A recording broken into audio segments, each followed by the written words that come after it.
Y en el caso de los grupos heterodoxos cristianos que hemos visto, ya vimos el canon de Marción, ahí hay toda una serie de criterios. Ahora vamos a ver el canon de el maniqueísmo, con lo cual creo que ya podremos darnos una idea bastante completa de cómo estas heterodoxias cristianas están asimilando elementos judíos, están asimilando elementos cristianos, están incluyendo también elementos de tradiciones filosóficas y de tradiciones religiosas del Medio Oriente. Esto se nota algo bastante en el maniqueísmo. Y pues comenzamos.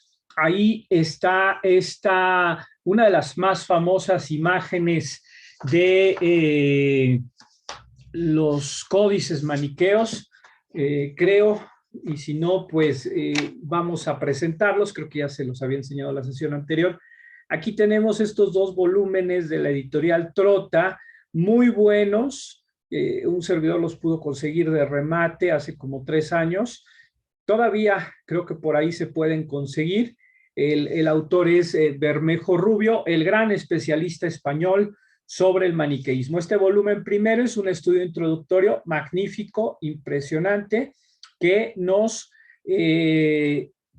reporta esa realidad particular de la vida y obra de el fundador, o así llamado fundador del maniqueísmo, y después el decurso o historia del maniqueísmo, que es muy particular, pero que tiene ciertos pues paralelismos con algunos grupos gnósticos, y de hecho también el maniqueísmo tiene algunas dependencias gnósticas. Vamos a ver varios textos y ahí creo que, como decía, terminaremos de hacer estas comprobaciones. Este otro, más grueso, casi el doble que el primer volumen, es también una joya, una mina de oro, porque tiene textos y fuentes. Ahora que, vamos a leer unos, pero voy a utilizarlo, por eso lo dejo aquí, a ver si no se cae, dentro de un momento. ¿Qué es el maniqueísmo? La religión de Mani, o sea, Mani es un profeta, es un iluminado, es un fundador. Sí, hasta cierto punto. Por un lado. Y el maniqueísmo histórico son, como dice Bermejo, dos realidades, dos magnitudes que en cierta medida son coextensivas. Es algo bastante complicado, pero creo que sí es comprensible. O sea, como decía, la figura y la creación de la religión por parte de Mani queda consolidada al momento de su muerte y, por decirlo así, de sus 2 o 3 primeros sucesores. Pero la misma historia del maniqueísmo, que tiene como esencia el ser misionero y una expansión gigantesca en diversas, muy amplias geografías, hace que el maniqueísmo, a lo mejor de forma paralela, como vimos, el cristianismo, que tiene una gran difusión misionera, también empieza a experimentar, como lo hace el maniqueísmo, una difusión tal en áreas geográficas que otros personajes que tienen contacto con algunas otras tradiciones religiosas, pues van incluyendo estos elementos en el maniqueísmo, y el maniqueísmo pues termina siglos después asociándose a otras tradiciones religiosas, como en el contexto chino, donde en textos maniqueos altos medievales se llega a identificar a Mani con Buda. Entonces aquí pues tenemos este sincretismo religioso también muy interesante. Por eso, una cosa es la religión de Mani y probablemente sus primeros sucesores, y sí, muy cercano al maniqueísmo original de Mani, pero diferente es el maniqueísmo histórico. Y podemos hablar incluso de varios maniqueísmos históricos, dependiendo la geografía y dependiendo las otras tradiciones religiosas con las que tuvo contacto ese maniqueísmo. Es entonces legítimo a partir de las fuentes. Otro gran problema, no contamos con fuentes tan directas a nivel histórico y a nivel de lengua original. Mani muy probablemente predica en arameo siriaco, aunque algunos de los primeros escritos maniqueos también están en lengua persa. Ahorita en su biografía lo vamos a entender muy bien, pero el hecho es que muchos de estos textos se pierden. ¿Por qué?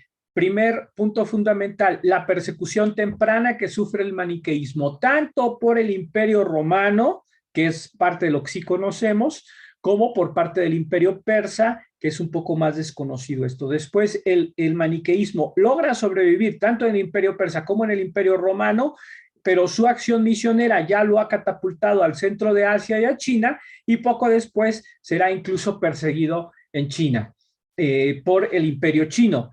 Entonces es, como les digo, verdaderamente complejo y verdaderamente muy interesante. ¿Es posible, en base a las fuentes que se tienen, reconstruir el maniqueísmo en el sentido de una magnitud definida y unitaria? No, la respuesta ya es no. El problema no reside no solo en únicamente en que las fuentes conservadas son solo una parte de las que una vez existieron.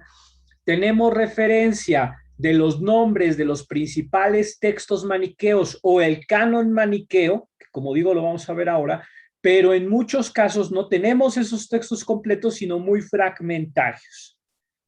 Entonces, así como el gnosticismo antes de la aparición de los manuscritos de Nag Hammadi era solamente o se creía una hipótesis reconstructiva partiendo de los padres de la iglesia, que se sospechaba que habían enmascarado, falseado, transgiversado toda una serie de doctrinas gnósticas, lo cual se comprueba más o menos como falso, o sea que en realidad, como ya lo hemos dicho, los padres de la iglesia sí fueron fieles en reproducir las doctrinas maniqueas para después criticarlas o refutarlas a nivel racional y teológico, y gracias a Nag Hammadi se puede hacer esta comprobación. En el status questionis de las fuentes maniqueas es que han aparecido muchas fuentes maniqueas del siglo XIX, siglo XX, en diferentes lenguas. Ha habido grandes estudios sobre esta religión, sobre estas fuentes, las grandes expediciones alemanas del XIX, y que han reconstruido muchas cosas. Pero en base a todo eso, ciertamente no podemos decir que conocemos al 100% el maniqueísmo, y por tanto hay que dejar una pequeña ventana abierta de la posibilidad o de la prudencia de decir que no podemos confirmar que lo que dicen los textos que tenemos sea todo el maniqueísmo o el maniqueísmo en su sentido original.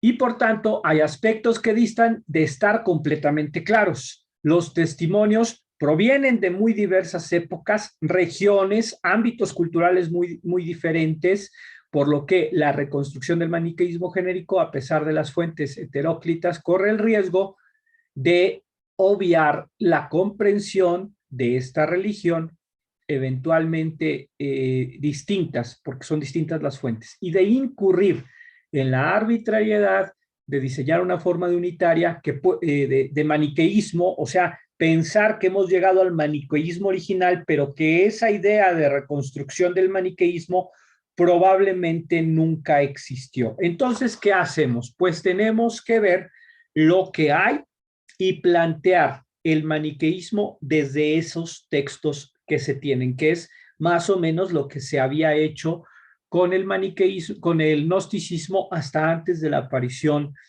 de Nag Hammadi, y también se llega a la gran conclusión de que no hay un gnosticismo, sino hay muchos gnosticismos.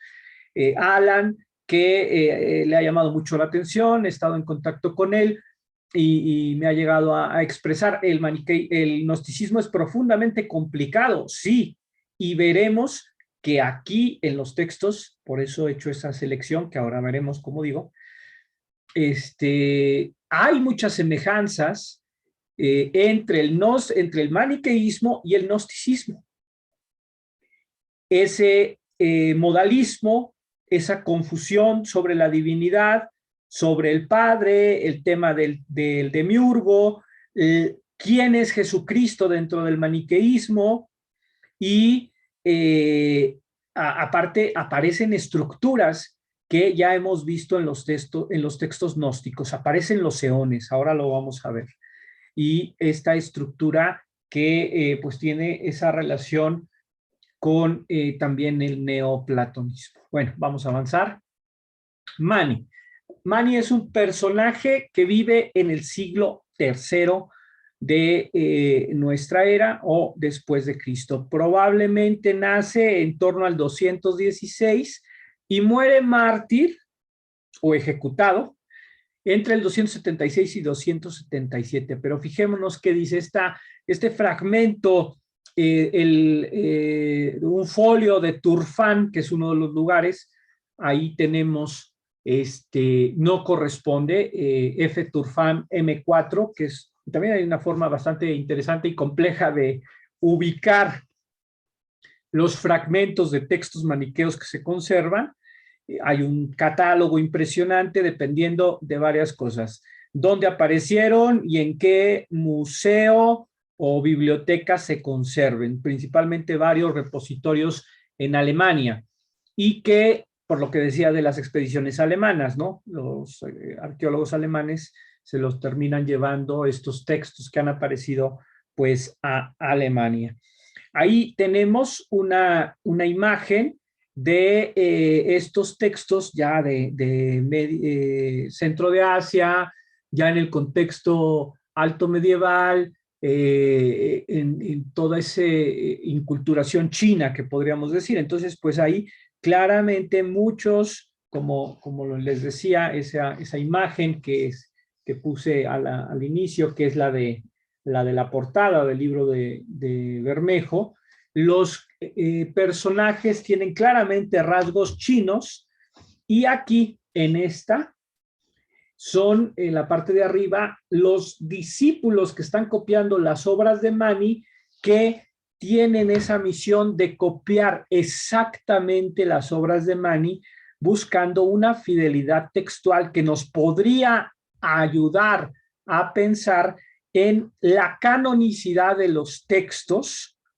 o una idea de canon en las obras de Mani o en la Biblia maniquea. Hemos dicho obras de Mani y Biblia maniquea. ¿Por qué? Ahora vamos a ver que sí hay una cierta adaptación y una cierta diferencia. Pero este rasgo del folio de Turfán M4, que es la esencia de la vida de Mani. He venido del país de Babel. Esto ya nos indica que él se considera un iluminado. Es una persona que ha tenido contacto con, o que de hecho pertenecía a la secta de los elcasaítas. ¿Se acuerdan que ya lo vimos en una de nuestras sesiones anteriores? De hecho, por esa razón, seleccioné a los elcasaítas para que tuviéramos un poquito la noción con respecto a otras a otros de estos grupos gnósticos o heterodoxos. Recordemos que en el Panarion de Epifanio leímos una cantidad, y quienes hayan realizado el trabajo en base a la antología de Gredos de los gnósticos, pues hay una cantidad de grupos gnósticos o heterodoxos relacionados con el gnosticismo, pero está comprobado que el cristianismo heterodoxo del que se alimenta Mani viene de los elcasaítas. A lanzar un grito que resuene en el mundo entero. Esto es lo que decía, la esencia misionera de la religión de Mani. Y Mani que se concibe él mismo como un misionero. Esta es una característica fundamental que después va a marcar, eso sí, es el puente entre la religión de Mani y el maniqueísmo histórico, recordando lo que nos decía Bermejo en la imagen, la pantalla anterior. Pues nace en el área de Mesopotamia, muy interesante, y que está en el tránsito de la caída y decadencia y caída del Imperio Parto. O sea, Mani nace todavía bajo el Imperio Parto, pero surge el Imperio Persa y los dos primeros gobernantes persas son muy favorables a Mani. Incluso ahí aparece Sabur primero, muere, y eso marca un poco el inicio de la decadencia o de la fatalidad en la que termina la vida de Mani, que es precisamente a manos de, creo que Sabur II, el gobernante persa que le sigue a Sabur primero. Ahorita lo comprobamos. Bueno, ya dijimos, pertenece a la secta de los elcasaitas, pero se separa de los elcasaitas y comienza, fijémonos, interesante, 216 al 240, pues tendría 10, 20, veintitantos años, 30 años, y ahí es cuando rompe con el casaísmo o con los elcasaitas, ya dijimos que era de este ámbito siriaco, y que él comienza su predicación, 240, y inmediatamente comienza a viajar, tanto por Irán como por Oriente, 2 años de predicación misionera itinerante. Esto repercute en que el maniqueísmo muy pronto, aún en vida de Mani, está documentada ya la presencia de grandes grupos maniqueos en Egipto. Fijémonos, en torno al 260, cuando Mani pues tendrá unos esos 50 años, está en toda su plenitud. A ver, sí. Ah, no, ok. Sabur primero es el que favorece todavía a Mani, es ahorita lo que entramos. Mani goza de un aprecio, una tolerancia en el contexto del Imperio Persa. En vida de Mani, el maniqueísmo ya se ha difundido tanto a Egipto, y es muy probable que esté llegando a África, proconsular, el norte de África, y también al continente.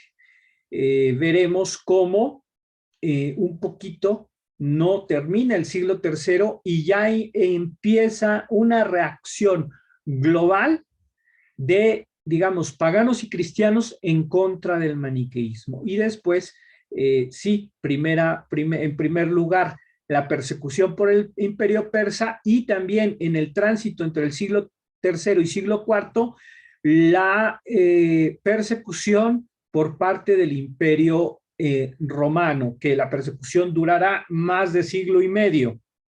Hasta Justiniano tiene edictos antimaniqueos.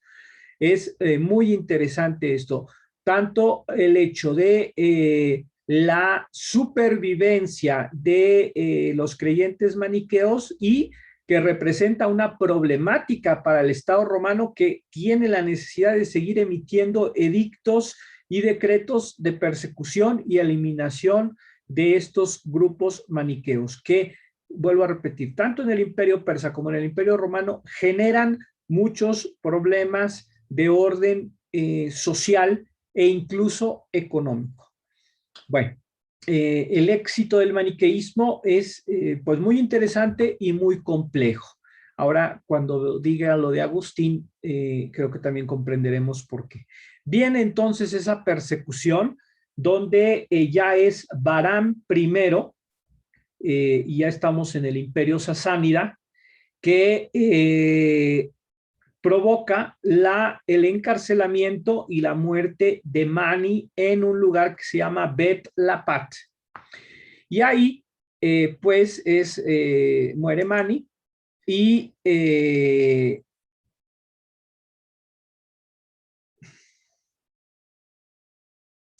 después inmediatamente muere Bahram I y viene Bahram II. Pero Durante esos casi 20 años, del 277 al 293, poco más de 15 años, hay una gran persecución en el imperio persa sasánida en contra de los maniqueos. Y es este sucesor de Bahram I, Bahram II, que también provoca el martirio de Sicinio, que es el sucesor de Mani en la dirección o en el gobierno de la iglesia maniquea y del maniqueísmo. La persecución entonces es total en el ámbito persa. Aquí viene este dato interesante, también ahorita vamos a ver un texto, este filósofo que es Alejandro de Licópolis, un personaje de ámbito, digamos, racional, filósofo, pagano. Recordemos que, bueno, un dato que podemos tener como punto de comparación es que Celso también está criticando y está escribiendo una obra contra los cristianos, y por eso Orígenes de Alejandría escribe esa obra a través de la cual recuperamos la obra de Celso, que se pierde de otra forma, pero se conserva dentro de la llamada obra contra Celso de Orígenes de Alejandría, el gran padre de la iglesia alejandrina, el gran alegorista. Y así hay otros casos. Está un poco en el contexto, un poco después, la gran crítica de Plotino o de Porfirio contra los cristianos, que también critican a la fe cristiana. Y aquí en este caso, pues lo que tenemos es a este personaje, o sea, estas cosas se están dando, esta polémica entre los grecolatinos y los religiosos, digamos, cristianos por un lado y en este caso maniqueos. Es el primer texto que nos documenta esa aversión contra el maniqueísmo.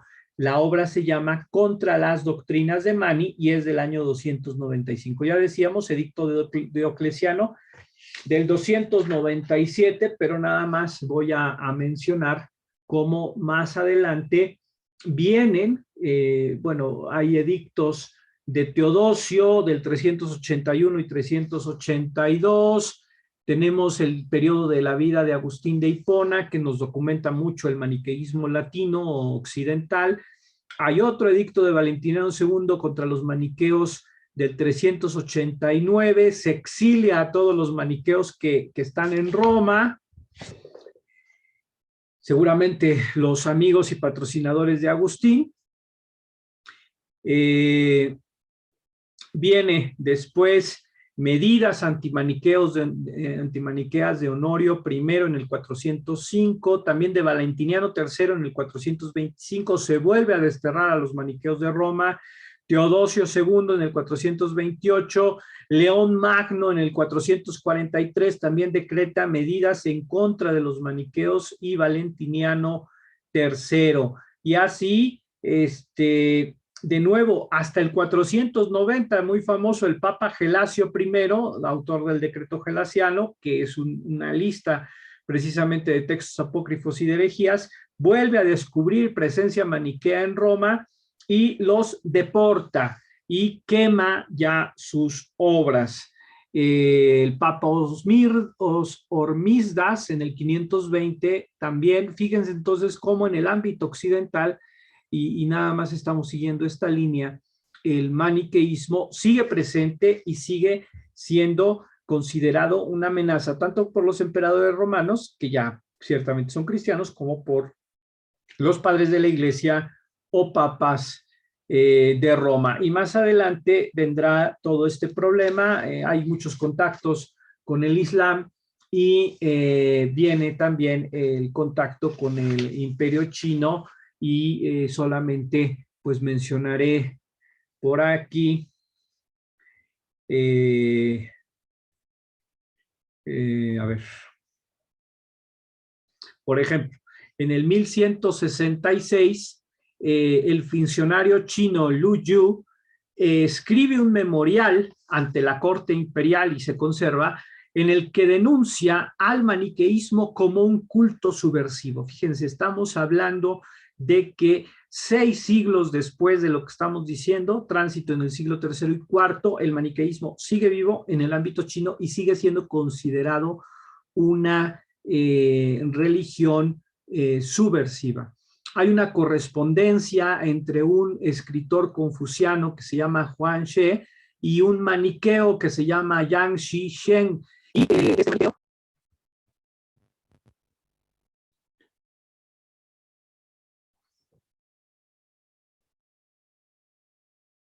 ya, hubo un espasmo en internet, no transmití, me quedé callado. Y decía, estábamos hablando de esta correspondencia entre el confucianista chino y el maniqueo chino Shang Xiyen, que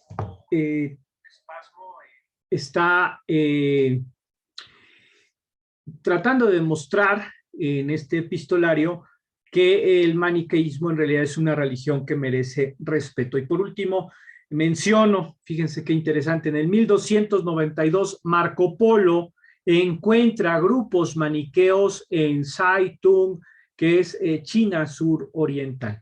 Después viene todavía, en el 1339 está documentada la donación de una estatua de piedra de Mani que representa al Buda de la Luz en el santuario de Huao Biao en Fujian, también en China. Y por último, en el 1370 también está documentada una gran persecución contra los maniqueos a cargo de la dinastía Ming y que está testimoniada por un edicto. Entonces, pues fijémonos cómo 1000 años después el maniqueísmo ha sobrevivido en China, pero esto ya es el maniqueísmo histórico, como vimos, y todavía queda de mencionar algunos aspectos.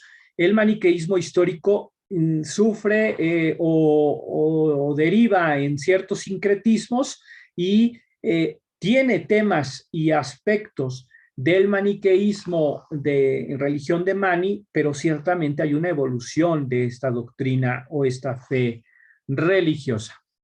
Y pues ahí en nuestra pantalla, muy documentado, el maniqueísmo latino con Fausto de Milevi, dos o tres documentos más que Agustín de Hipona conoce y que primero adopta esa fe maniquea. Está el periodo maniqueo de Agustín de Hipona, del 373 al 383, cuando ya en Milán, primero, al llegar a Roma, de África proconsular, Agustín emigra a Roma precisamente invitado por su, digamos,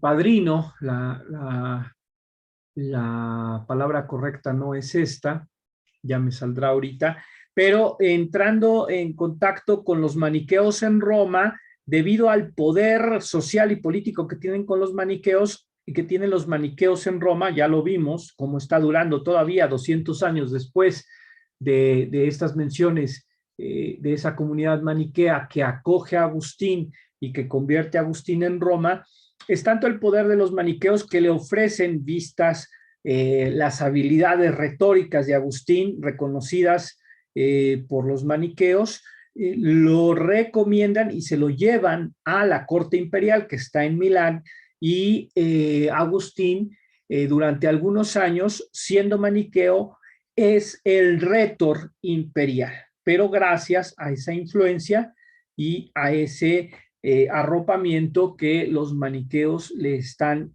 proporcionando. Después rompe con ellos y ya en Milán 383, 386 es todo ese proceso de la llamada conversión agustiniana, el periodo importante de los diálogos de Casiciaco, donde tiene todo un gran espacio de escritura de textos filosóficos.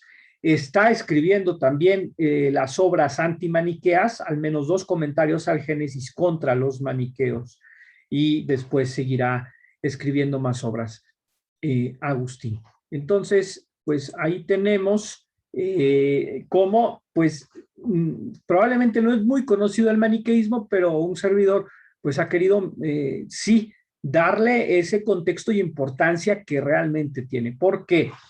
Tanto el Imperio Romano como el Imperio Persa, como otros imperios posteriormente, como el catolicismo o la iglesia de la época de los padres, pues tiene esas relaciones ásperas y esos roces y esas confrontaciones radicales con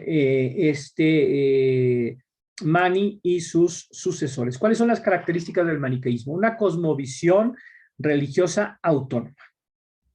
Hay toda una serie de dogmas, creencias y prácticas, que sí es cierto que hay elementos judíos, que sí es cierto que hay elementos cristianos, pero el maniqueísmo construye, así como ciertos sistemas gnósticos construyen su propia cosmovisión. Es una religión de fundador. ¿Quién es el fundador? Pues Mani, como dijimos, tiene sus escritos, determina un canon. Ahora vamos a ver cómo determina su canon Mani, tomando textos bíblicos, pero también incluyendo sus obras en esa Biblia maniquea. Es una religión universalista y esto está muy tomado, muy basado en la figura de Pablo y en los hechos apócrifos de Tomás. Hay una influencia clara de ese universalismo en Mani, partiendo de esas dos obras, digamos, los hechos de Tomás por un lado y por otro lado la figura de Pablo. Y es una religión de libro. Hay pues una Biblia maniquea, podríamos decirlo así, y salvando lo que decíamos de la dificultad de la reconstrucción de esa Biblia maniquea, nos podemos aproximar a saber qué contenía, pero no la tenemos completa.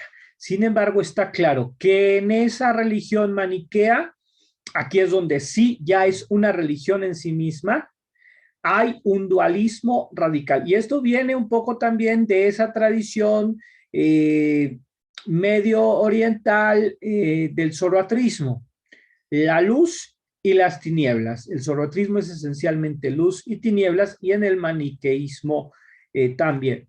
Me gusta mencionar, también lo voy a hacer, como el tema del zoroastrismo, aunque es una religión antigua, ha sobrevivido durante mucho tiempo y pues está presente incluso en nuestros días. Esa noticia que luego se pasa un poco desapercibida, Freddie Mercury, este cantante, pues tenía esas creencias y esa fe heredada de la religión de Zoroastro.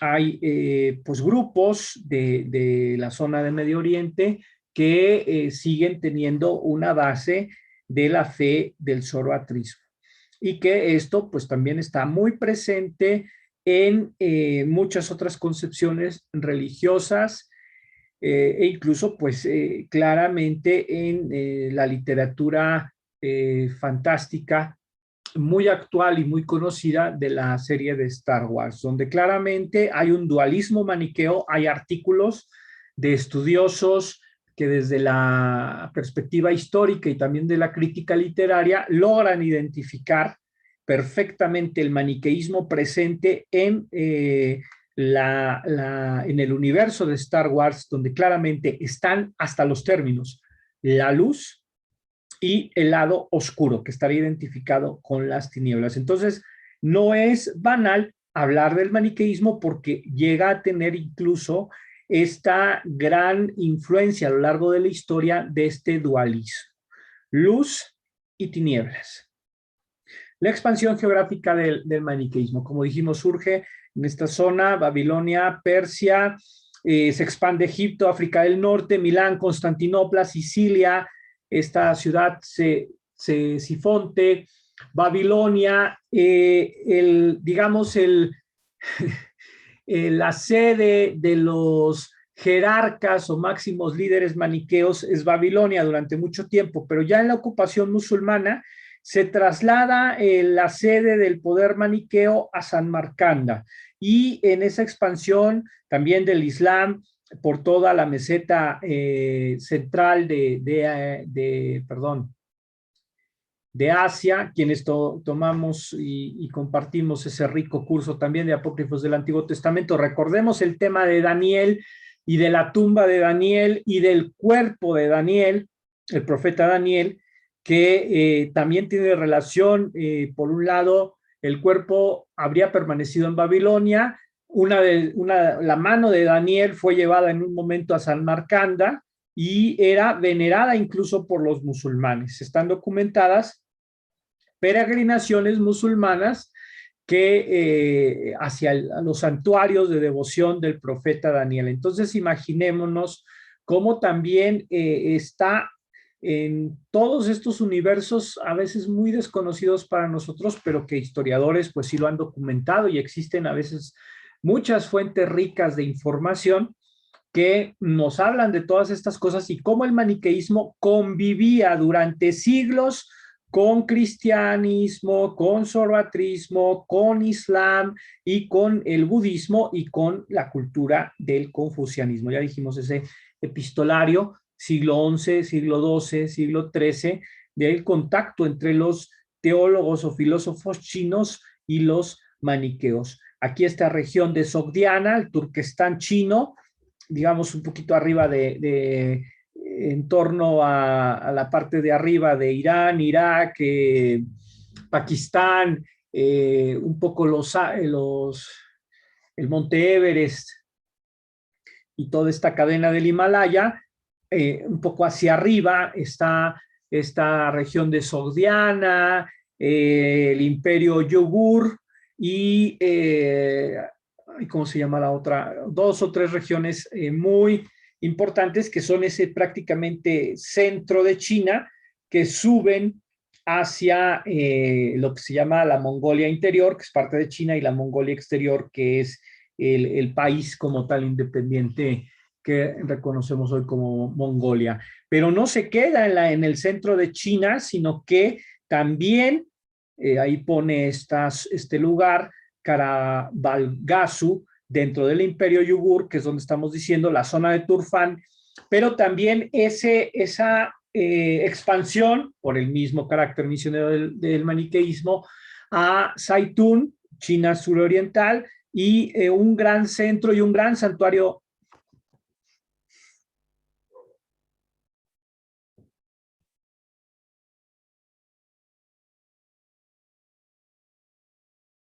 Se detuvo otra vez, una disculpa. Decía gran santuario maniqueo en Hubiao, en la región de. Y continuamos, ya el tan mencionado, creo que está bien, costó un poquito, pero quedó bien, este canon maniqueo. Entonces, ¿qué sería la Biblia para el maniqueísmo? Considerando, vamos a hablar más de una Tanakh judía, no un Antiguo Testamento pasado por la Septuaginta, no, porque recordemos que es el ámbito siriaco y el ámbito del contexto persa o de Mesopotamia. Entonces, Mani que dice con respecto al Antiguo Testamento que, por eso ese gran tache, que en realidad el Antiguo Testamento o Tanakh judía es una obra de las fuerzas del mal. Puede constituir en el mejor de los casos un testimonio histórico, pero no será canon, no será punto de referencia de la doctrina de Mani. Así como en el gnosticismo de Marción y en el canon de Marción observamos que hay un Nuevo Testamento que se divide en dos partes. Así como Marción extractó, hay una variación porque en el caso de Mani, toma de Mateo la doctrina y de Lucas el texto de la pasión. Esto es lo que constituye Mani en su llamado evangelio. Y después tiene un corpus apostólico donde sí estarían presentes todas las cartas, es importante, todas las cartas del corpus paulino, tanto las auténticas como las que constituyen el corpus. Eso sí es considerado canon por Mani. Y a el Nuevo Testamento, ¿qué hace Mani? Le agrega un heptateuco, que son sus obras. Estos serían los textos escritos por Mani. Un evangelio, el tesoro, así se llaman estos textos, las leyendas, el libro de los misterios, las cartas y un libro que se llama, unos textos que son los salmos y plegarias. Contamos 6 porque a veces se despliega y se considera salmos o plegarias como libros diferentes, y entonces sí tendríamos un heptateuco, o también se habla de un pentateuco maniqueo, y eso sería pues lo que tenemos en la parte de abajo, o esto que estoy señalando. Eso es técnicamente el canon o la Biblia maniquea. Y vemos rápido, estamos todavía a buen tiempo, lo vamos a nada más mencionar rápido. Esto pues se los paso, estos textos, o si alguien tiene un interés especial, podemos extractar alguno de estos textos de la antología de Bermejo, el Evangelio, y es el principio del texto. Yo, Mani, apóstol de Jesucristo por voluntad de Dios, Padre de la verdad, del que también yo surgí, el tema del iluminismo. Él se considera un elegido de Dios, que vive y permanece por los siglos. Está haciendo una doxología, existiendo antes de todo y permaneciendo también después de todo. Se refiere a pues la divinidad, pero vemos, primero dice apóstol de Jesús por voluntad de Dios, y Dios sería el Padre de la verdad. Hay este tema de esa confusión modalista. ¿Qué es la divinidad?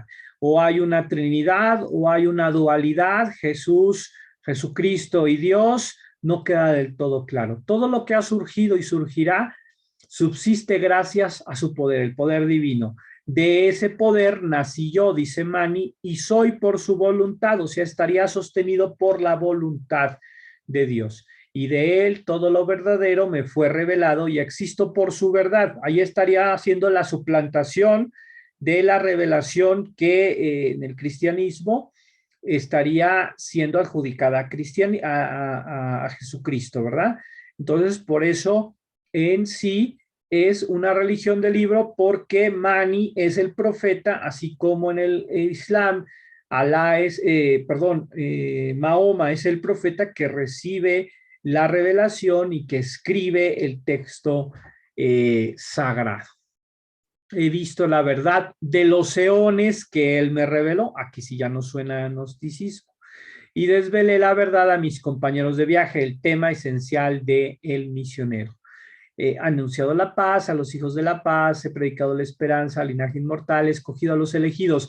Hay un lenguaje parecido a los textos gnósticos, y también hay un aire en cuanto a la literatura apocalíptica de la tradición veterotestamentaria, y en cuanto se parecen también los textos de Qumran. He escrito este evangelio inmortal poniendo en él los misterios de la excelencia y desvelando las mayores obras, las obras de más potentes de la excelencia. ¿Qué sería la excelencia? La divinidad, ¿no? Pero pues vemos como no dice Dios, habla de este poder eterno, divino, pero como digo, queda ese resabio de no ver un Dios personal, como sí está claro en el judaísmo y en el cristianismo. Bueno, el texto de tesoro, en vuestro tesoro, así comienza el texto, que así lo han denominado para engañar a los hombres, se dice ciertamente esto y tú lo sabes muy bien. Por su parte, aquellos que por su negligencia no han permitido ser purgados de las manchas de los mencionados espíritus, suena esto de la contaminación del hombre, el pecado, que hemos visto en el caso de los gnósticos,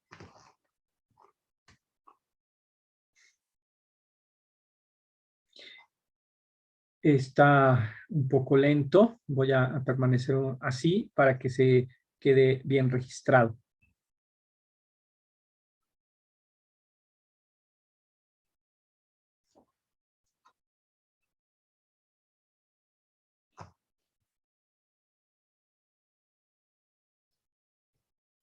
A ver, espero que ya se esté escuchando perfectamente. Y como decía, al hablar de purgación, al hablar de estos espíritus, estaría también teniendo ese aire un poco del tema de los justos, del tema de los elegidos, como hemos visto un poco en el tema de los textos gnósticos. Habla de un padre bienaventurado que posee unas naves luminosas que son posadas y moradas o grandezas. Aquí estamos encontrando un elemento totalmente diferente. Esto tampoco suena a gnosticismo, o al menos a los grandes sistemas gnósticos, y por eso también se le considera un sistema con una cosmovisión propia. Aquí uno de los llamados Kephalaion. En la antología de Bermejo vienen bastantes Kephalaion. Por ejemplo, voy a leer un poco de los que extracta. El introductorio, este que es el 1, 2, 7, 11, 16, 25, 28, 29, 38, 39, 42, 55, 56, 58, 59, 60, 69, 70, 76, 90, 91, que hay en muchos más. Hay un libro de Kephalaion en Colonia, y otro, hay un Kefalaya de Dublín. Después también están los salmos maniqueos, de algunos atribuidos a Jesús o a Bema o a Heráclides, que son una especie de bar de ministros o de, digamos, pastores o obispos maniqueos posteriores a Mani, ¿no? Y esto aparece dentro de las fuentes coptas. Los Kephalaion y alguna homilía son textos que nos han llegado a través de fuentes coptas. Hay fuentes griegas, hay fuentes latinas, hay fuentes iranias, fuentes chinas, como decíamos, de los filósofos, de algunos padres de la iglesia, y después también textos musulmanes, o sea, escritos en árabe. Y pues bueno, aquí estos Kephalaion que podrían tener un cierto parecido a los dichos de los padres del desierto. El apóstol les dijo, hay un vacío textual, recordemos que eso significa los corchetes y los 3 puntos, pero os lo declararé. Sepan, amados, que todos los apóstoles que alguna vez son enviados al mundo son semejantes a unos campesinos, mientras sus iglesias, las que ellos han elegido, son como los meses de Parmute y Paope. Empezaremos a encontrar nombres, referencias. Aquí hay una parábola, como estamos viendo, bucólica del ámbito del ámbito agrícola, como podría haber muchas de las parábolas, tanto, bueno, en el cristianismo, en los evangelios, pero ciertamente este texto, aunque nos puede sonar de un estilo neotestamentario, ciertamente son textos o ideas totalmente desconocidas para nosotros. Un himno a la crucifixión, donde, así como en los Hechos de los Apóstoles, Apócrifos de los Apóstoles, veremos el caso de Hechos de Juan en próximas sesiones, el himno de la cruz danzante, uno de los textos más importantes de los Hechos Apócrifos de los Apóstoles. Aquí hay un himno de la crucifixión, donde se menciona a Jesús, pero también se nota ese modalismo y esa descristianización de un sistema religioso que utiliza los nombres de Jesús o de personajes bíblicos. Ahí aparece mencionado Satán, pero después aparece otra serie de personajes. Por el amor del antepasado Jesús escogió a los elegidos. Es como un texto hímnico poético. Él hizo que sus fuegos atravesaran a fin de abrazarlo todo con el fuego. Pero el gentil Señor mudó sus vestiduras y apareció con todo su poder ante Satán. Sería una lucha entre Dios y el diablo, luz y tinieblas. Los cielos y la tierra temblaron. Podría parecer un texto de Apocalipsis, un texto bíblico, pero de pronto aparece Samael, se precipitó en el abismo. El traductor recto se apiadó de la luz que los enemigos se habían tragado y la sacó. La luz aparece como personificada, aparece una doxología: honor a ti, hijo de la grandeza, que has liberado a tu santidad, ahora protege al maestro Dar Saku y gran pastor de tu brillante iglesia. Como vemos, por el tema del maniqueísmo histórico, en textos maniqueos ya encontraremos otros personajes, como digo, obispos o pastores del maniqueísmo, que no son la figura de Mani. Despierten, hermanos devotos, las almas son salvadas en el 14º mes de Mir, el día que entró en el Parishinirvana.